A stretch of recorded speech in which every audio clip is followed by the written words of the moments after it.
जय श्री कृष्णा। राधे राधे। सावन मास मातम का 24वां अध्याय।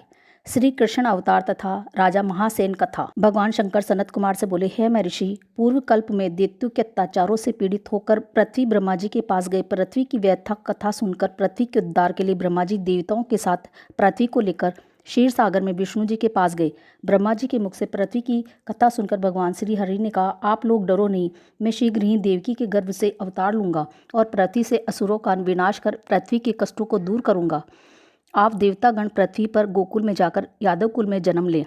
भगवान श्री कृष्ण के जन्म लेने पर कंस के अत्याचारों के डर से वासुदेव उनको गोकुल में नंद बाबा के यहाँ छोड़ आए।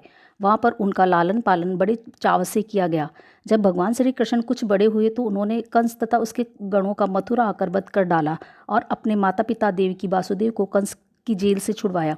मथुरा वासियों ने भगवान श्री कृष्ण से प्रार्थना की, हे शरणागत वत्सल, आपको हम नमस्कार करते हैं, हमारी रक्षा करो। हे देव, किसी को भी आपके जन्मदिन का ज्ञान नहीं है। आपके जन्मदिन का ज्ञान होने पर हम उस दिन वर्धापनोत्सव मनाना चाहते हैं। भगवान श्री कृष्ण ने उनकी भक्ति, श्रद्धा तथा आत्मीयता देखकर उनसे जन्मदिवस में होने वाले कार्य को कहा। उन मथुरा वासियों ने भगवान कृष्ण का कथन सुनकर उसी विधान से व्रत किया। भगवान ने उन लोगों को अनेक वर प्रदान किए। हे सनत कुमार, इस संबंध में मैं तुम्हें एक प्राचीन कथा सुनाता हूँ। अंग देश में मित्रजित नाम का एक राजा था। उसके पुत्र का नाम महासेन था। वह अत्यंत साधु स्वभाव वाला राजा था। वह प्रजा की अपने प्राणों से भी अधिक रक्षा करता था। प्रजा भी उस पर अपने प्राण छिड़कती थी, परंतु वह अचानक पाखंडियों के संपर्क में आ गया। जो राजा अपनी प्रजा को प्राणों से अधिक चाहता था, वही अब अधर्म के रास्ते पे चल पड़ा। वह वेद, शास्त्र तथा पुराणों की निंदा करने लगा और वर्णाश्रम धर्म से द्वेष रखने लगा। हे तात, इस प्रकार बहुत समय बीत जाने पर उसकी मृत्यु हो गई।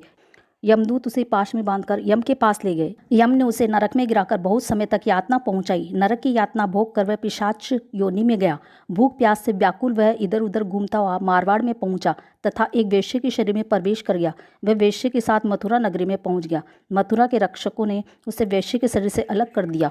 वहाँ पर वह वनों तथा ऋषियों के आश्रमों में घूमता हुआ भगवान की कृपा से जन्माष्टमी के दिन ऋषियों तथा ब्राह्मणों द्वारा भगवान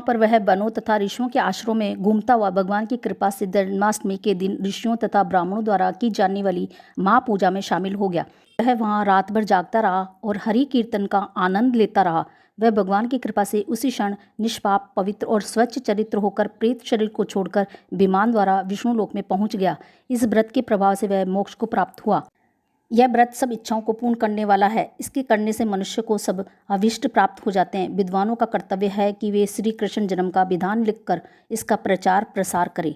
जय श्री कृष्णा। राधे राधे। ओम नमः शिवाय।